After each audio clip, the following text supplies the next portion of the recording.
നമസ്കാരം. മെസ്സിയും അർജന്റീന ടീമും കേരളത്തിലേക്ക് വരില്ലെന്ന് വ്യക്തമായതോടെ കലൂർ സ്റ്റേഡിയം നവീകരണത്തിൽ ദുരൂഹത നിലനിൽക്കുന്നു.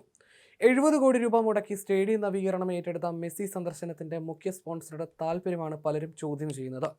മെസ്സി കേരളത്തിൽ കളിക്കില്ലെന്ന് അർജന്റീന ഫുട്ബോൾ ടീം തന്നെ വ്യക്തമാക്കിയായിരുന്നു. മെസ്സിയുടെ കേരള സന്ദർശനം അടുത്ത വിൻഡോയിൽ നോക്കാമെന്നാണ് സ്പോൺസറായ ആൻഡ്രോ അഗസ്റ്റിൻ പറയുന്നത്. നടക്കുന്നത് ഗോട്ടികളിയല്ല, അന്താരാഷ്ട്ര മത്സരമാണെന്നും അടുത്ത മാർച്ച് വിൻഡോയിലേക്കുള്ള ആപ്ലിക്കേഷൻ ഫിഫയ്ക്ക് നൽകിയിട്ടുണ്ടെന്നുമാണ് ആൻഡോ പത്രസമ്മേളനത്തിൽ പറഞ്ഞത്. എന്നാൽ മെസ്സിയുടെയും അർജന്റീന ടീമിന്റെ പേര് പറഞ്ഞ് ഗോട്ടുകളിയല്ല, വലിയ കളികൾ തന്നെയായിരുന്നു സ്പോൺസറുടെ ലക്ഷ്യമെന്ന സൂചനയാണ് പുറത്തുവരുന്നത്. സ്റ്റേഡിയം നവീകരിച്ചാൽ മെസ്സി പങ്കെടുക്കുന്ന അന്താരാഷ്ട്ര മത്സരം കഴിഞ്ഞും സ്റ്റേഡിയത്തിന്റെ നടത്തിപ്പ് അവകാശം തരണമെന്ന് സ്പോൺസറായ റിപ്പോർട്ടർ ബ്രോഡ്കാസ്റ്റ് കോർപ്പറേഷൻ ആവശ്യപ്പെട്ടിരുന്നുവെന്ന് GCDA നേതൃത്വം വ്യക്തമാക്കുന്നു. എന്നാൽ ആ ആവശ്യം അന്നേ തള്ളുകയായിരുന്നു സ്റ്റേഡിയം ഉടമകളായ GCDA. വീണ്ടും മത്സരം കൊണ്ടുവന്നാൽ പരിഗണന നൽകാമെന്നാണ് അന്ന് സ്പോൺസറെ അറിയിച്ചതെന്നും ഭാരവാഹികൾ പറയുന്നു. നിലവിൽ അനിശ്ചിതത്വത്തിലാണെങ്കിലും ഈ സീസണിലെ ISL ഉൾപ്പെടെ നടക്കുന്ന മത്സരങ്ങൾ നടക്കാനുള്ള വേദി കൂടിയാണ് കലൂർ സ്റ്റേഡിയം. VVIP ഗ്യാലറികൾ, ലൈറ്റിംഗ്, സ്റ്റേഡിയം ബലപ്പെടുത്തൽ, പുറമെയുള്ള അറ്റകുറ്റപ്പണികൾ എല്ലാം ഉടൻ പൂർത്തിയാക്കും. അർജന്റീനയുടെ മത്സരത്തിന് ശേഷം മറ്റ് രാജ്യാന്തര മത്സരങ്ങൾക്കും സ്റ്റേഡിയം ഉപയോഗിക്കും തുടങ്ങിയവയായിരുന്നു സ്പോൺസറുടെ അവകാശവാദങ്ങൾ.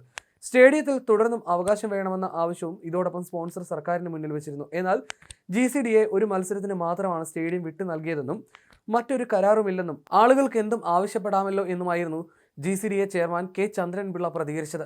നവംബറിൽ കളി നടക്കില്ലെന്ന് ഉറപ്പായതോടെ കലൂർ സ്റ്റേഡിയത്തിന്റെ നവീകരണം താളം തെറ്റി. പ്രതിദിനം 2000 തൊഴിലാളികളെ വെച്ച് നവീകരണം വേഗത്തിലാക്കുമെന്നായിരുന്നു സ്പോൺസറുടെ പ്രഖ്യാപനമെങ്കിലും സ്റ്റേഡിയത്തിന് സമീപത്തെ മരം വെട്ടിയതും അരമതിലും മെറ്റിൽ നിരത്തിയതുമാണ് നിലവിലെ പൂർത്തിയായ ഏക പണി. സ്പോർട്സ് കേരള ഫൗണ്ടേഷനാണ് കലൂർ സ്റ്റേഡിയത്തിന്റെ നിർമ്മാണ പ്രവർത്തികൾക്ക് അനുമതി നൽകിയതെന്നും നിർമ്മാണ ജോലികൾ പൂർത്തിയാക്കാൻ ഇനി സമയം ഉണ്ടല്ലോ എന്നുമാണ് നേരത്തെ ആൻഡ്രോ അഗസ്റ്റിൻ പറഞ്ഞത്. എന്നാൽ അർജന്റീന മത്സരത്തെക്കുറിച്ചുള്ള സ്പോൺസറുടെ പല പ്രഖ്യാപനങ്ങളും സംശയത്തിനിട വരുന്നതായിരുന്നു. പക്ഷേ നേടാൻ ഉദ്ദേശിച്ചത് കാര്യം ചെറുതൊന്നുമല്ലെന്നാണ് ഗ്രൗണ്ടിന് പുറത്ത് സ്പോൺസർ നടത്തിയ നീക്കങ്ങളെക്കുറിച്ച് കേൾക്കുമ്പോൾ വ്യക്തമാകുന്നത്. നവംബറിൽ രാജ്യാന്തര സൗഹൃദ മത്സരം കളിക്കാൻ അർജന്റീന ഫുട്ബോൾ ടീം കേരളത്തിലേക്കില്ലെന്ന് ഉറപ്പായിരുന്നു. നവംബറിലെ മത്സരം അങ്കോളയിലാണ് നടക്കുകയെന്ന് അർജന്റീന ഫുട്ബോൾ അസോസിയേഷനും സ്ഥിരീകരിച്ചു. ലയണൽ മെസ്സി നായകനായ ടീം നവംബർ 17-ന് ഓസ്ട്രേലിയയുമായി കൊച്ചി രാജ്യാന്തര സ്റ്റേഡിയത്തിൽ സൗഹൃദ മത്സരം കളിക്കുമെന്ന തരത്തിൽ സർക്കാരും സ്പോൺസറും നടത്തിവന്ന പ്രഖ്യാപനങ്ങളാണ് ഇതോടെ പൊളിഞ്ഞത്.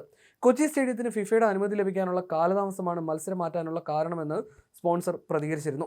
ഓസ്ട്രേലിയയുടെ നവംബറിലെ സൗഹൃദ മത്സരങ്ങൾ കൊളംബിയ, വെനസ്വല ടീമുകൾക്കെതിരെ US-ൽ നടക്കുമെന്ന് ഫുട്ബോൾ ഓസ്ട്രേലിയയും പ്രഖ്യാപിച്ചിട്ടുണ്ട്.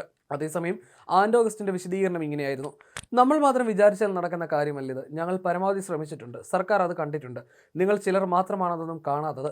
കേരളത്തിൽ മെസ്സിയെ കൊണ്ടുവരിക മാത്രമല്ല ലക്ഷ്യം. ഫിഫ അംഗീകാരത്തോടെ ഒരു രാജ്യാന്തര സൗഹൃദ മത്സരം നടത്തുകയാണ് ലക്ഷ്യം. അത് നമ്മുടെ ഫുട്ബോളിന്റെ വളർച്ച കൂടി ലക്ഷ്യമിട്ടാണ്.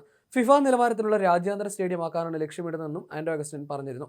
നവംബറിൽ കളിച്ചില്ലെങ്കിൽ പിന്നെ ടീം വരേണ്ടെന്ന് മുമ്പ് പറഞ്ഞില്ലേ എന്ന മാധ്യമപ്രവർത്തകരുടെ ചോദ്യത്തിന് താനല്ലേ അന്ന് അത് പറഞ്ഞതെന്നും തനിക്ക് തീരുമാനം മാറ്റാമല്ലോ എന്നുമായിരുന്നു ആൻഡ്രോ അഗസ്റ്റിന്റെ മറുപടി. നവംബറിൽ ഇല്ലെങ്കിൽ ഡിസംബറിൽ ഇന്ത്യയിൽ ഒരു നഗരത്തിലും അർജന്റീന വരില്ലെന്ന് നേരത്തെ പറഞ്ഞില്ലേ എന്ന് ചോദിച്ചപ്പോൾ അന്ന് കരാർ പ്രകാരമുള്ളത് നടക്കില്ലെന്ന് കരുതി പറഞ്ഞതാണെന്നും ഇന്ന് ടീം താനുമായി നന്നായി സഹകരിക്കുന്നുണ്ടെന്നും അതുകൊണ്ട് അന്ന് മാർച്ച് മാസത്തിൽ കളിക്കേണ്ടെന്ന് പറഞ്ഞ തീരുമാനം ഇപ്പോൾ മാറ്റുകയായിരുന്നുവെന്നുമാണ് ആൻഡ്രോ അഗസ്റ്റിൻ വിശദീകരിച്ചത്.